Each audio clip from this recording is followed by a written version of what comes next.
বোকাখাত সমষ্টিৰ মহুৰামুখৰ গৰৈমাৰী উচ্চ মাধ্যমিক বিদ্যালয়ৰ দুৰৱস্থা পানীৰ মাজতে পাঠদান ছাত্ৰ-ছাত্ৰীক এটুপি বিশুদ্ধ খোৱা পানীৰ বাবে হাহাকাৰ আঁঠুলৈকে পেন কুচাই পানীৰ মাজেৰে শ্ৰেণীকোঠাত প্ৰৱেশ কৰিব লাগে অস্বাস্থ্যকৰ পৰিৱেশত পাঠদানৰ ফলত বেমাৰতো পৰিছে বহুকেইগৰাকী শিক্ষাৰ্থী শীঘ্ৰে ছাত্ৰ-ছাত্ৰীসকলৰ ব্যৱস্থা গ্ৰহণৰ আহ্বান শিক্ষক-শিক্ষাৰ্থীৰ বিষয়ে জনাব আমাৰ সাংবাদিক দীপক হাজৰিকাই মই বৰ্তমান উপস্থিত আছো বোকাখাত সমষ্টিৰ অন্তৰ্গত খুমটাই নিকটৱৰ্তী গৰৈমাৰী উচ্চ মাধ্যমিক বিদ্যালয় প্ৰাংগণত আৰু যেহেতু এই বৃহত্তৰ অঞ্চলটোত ইতিমধ্যে ব্ৰহ্মপুত্ৰ বাঢ়নী পানীৰ ফলত সমগ্ৰ অঞ্চলটো বুৰাই পেলাইছিল আৰু এই যি বিদ্যালয়খন এই বিদ্যালয়খন বৰ্তমানো কিন্তু পানীৰ মাজত আবদ্ধ হৈ আছে আমি কেমেৰা পাৰ্চন সহযোগী দেখুৱাৰ বাবে অনুৰোধ জনাইছিলোঁ চাওক কেনেধৰণে এই মুহূৰ্ততো কিন্তু পানী কমাৰ পাছতো কিন্তু বিদ্যালয়খনে চাৰিওফালে কেৱল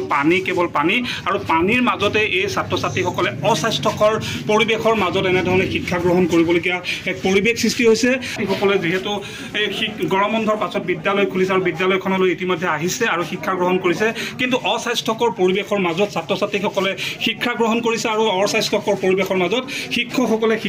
শিক্ষাদান কৰিছে আমি প্ৰথমতে ছাত্ৰ ছাত্ৰীসকলৰ পৰা জানিবলৈ চেষ্টা কৰিম প্ৰধান শিক্ষকগৰাকী আছে প্ৰথমতে মই আপোনাৰ ওচৰলৈ আহিছোঁ যেহেতু দেখিছোঁ যে অস্বাস্থ্যকৰ পৰিৱেশৰ মাজত আপোনালোকে ইতিমধ্যে এই ক্লাছসমূহ কৰিবলগীয়া হৈছে কেনেধৰণৰ সমস্যা হৈছে যথেষ্ট সমস্যা হৈছে ল'ৰা ছোৱালীবিলাকে অহা যোৱা কৰাত যথেষ্ট অসুবিধা হৈছে যিটো ৰাস্তা সেই ৰাস্তাটো মানে যথেষ্ট পানী হৈ আছে পানীত পিছল খাই পোৱাৰ সম্ভাৱনা আছে লগতে গোটেই স্কুলখনৰ যিটো পৰিৱেশ হৈছে অস্বাস্থ্যকৰ পৰিৱেশ আৰু একাঠোতকৈ ওপৰত পানী আছে আমাৰ ফিল্ডত মানে গতিকে এইখিনি আমাৰ যথেষ্ট অসুবিধা হৈছে লগতে মানে পানী পায়খানা আৰু পেচাবগাৰ এইকেইটা হ'ল অত্যাৱশ্যকীয় ব্যৱস্থা এই ব্যৱস্থাকেইটা আমাৰ পদ্যপৰিমিত পানীৰ তলত আছে গতিকে আমি আশা ৰাখিছোঁ চৰকাৰে এই দিশত এটা সুদৃষ্টি নিক্ষেপ কৰি কিবা এটা ব্যৱস্থা কৰিব হয় নিশ্চয়কৈ ইতিমধ্যে প্ৰধান শিক্ষকগৰাকীয়ে ইতিমধ্যে উল্লেখ কৰিছে যাতে অস্বাস্থ্যকৰ পৰিৱেশৰ মাজত যথেষ্ট ভয় শংকাৰ মাজত ছাত্ৰ ছাত্ৰীসকলক শিক্ষাদান কৰিবলগীয়া অৱস্থাৰ সৃষ্টি হৈছে মই আন এগৰাকী শিক্ষক আছে ছাৰ মই আপোনাৰ ওচৰলৈ আহিছোঁ সেইটো যে আমি গম পাইছোঁ যে বিদ্যালয়খনত ইতিমধ্যে বিভিন্ন পোক পতংগ অস্বাস্থ্যকৰ পৰিৱেশ ইতিমধ্যে বিৰাজ কৰিছে তাৰ মাজতে ছাত্ৰ ছাত্ৰীসকলে শিক্ষা গ্ৰহণ কৰিছে কেনেধৰণৰ অসুবিধাৰ সন্মুখীন হৈছে মানে এটা একেবাৰে প্ৰযোজ্যময় পৰিৱেশ সৃষ্টি হৈছে আমাৰ বিদ্যালয়খনত তথাপিতো আমি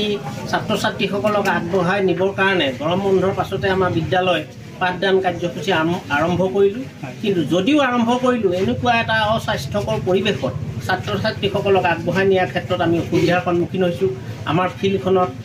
একাঠু এককাল পানী আছে আৰু পাঁচ চাইডে ঠিক সেইদৰে তেনেকুৱা পানী আনহাতে কিছুমান পৰুৱা জাতীয় বা সাপ বেং আদি কৰি বিভিন্ন মৰা বস্তু উপঙি আহি এটা দুৰ্গন্ধময় পৰিৱেশৰ সৃষ্টি কৰিছে গতিকে এনেকুৱা এটা অস্বাস্থ্যকৰ পৰিৱেশত আমি পাঠদান আগবঢ়াই নিয়াৰ ক্ষেত্ৰত আমাৰ অসুবিধাৰ সৃষ্টি হৈছে সেইকাৰণে আমি চৰকাৰক অনুৰোধ জনাইছোঁ আমাৰ বিদ্যালয়খনৰ এনেকুৱা পৰিস্থিতিৰ পৰা যাতে চৰকাৰে মানে অকণমান সুবিধা আগবঢ়াই আমাক সহায় কৰে তাই আশা ৰাখিছোঁ হয় নিশ্চয়কৈ ইতিমধ্যে শিক্ষকসকলে উল্লেখ কৰিছে আৰু মই ছাত্ৰ ছাত্ৰীসকল আছে মই এগৰাকী ছাত্ৰীৰ ওচৰলৈ আহিছোঁ মই তোমাৰ ওচৰলৈ আহিছোঁ যিহেতু দেখিছোঁ যে বিদ্যালয়খনৰ যি মুখ্য গেটৰ পৰা পানী কেনেধৰণে অহা যোৱা কৰা বিদ্যালয়খনত কেনে নহয় আহিবলৈ পিছল হয় পানী আছে আৰু মানে গোটেই কাপোৰ কানি তিতি যায় পানীত আহোঁতে পাঠদান কৰিবলৈও দিগদাৰ হৈছে বহুত ল'ৰা ছোৱালী পৰিছে বহুত ল'ৰা ছোৱালী পৰিছে দুখ পাইছে খোৱা পানী কেনেধৰণৰ খোৱা পানী দিগদাৰ হৈছে ঘৰৰ পৰা আনিলেও শেষ হৈ যায় স্কুল ছুটি দিয়াৰ সময়লৈকে মানে দিগদাৰ হৈছে টয়লেট পানী তলত পানী তলত যথেষ্ট অসুবিধা হৈছে বহুত অসুবিধা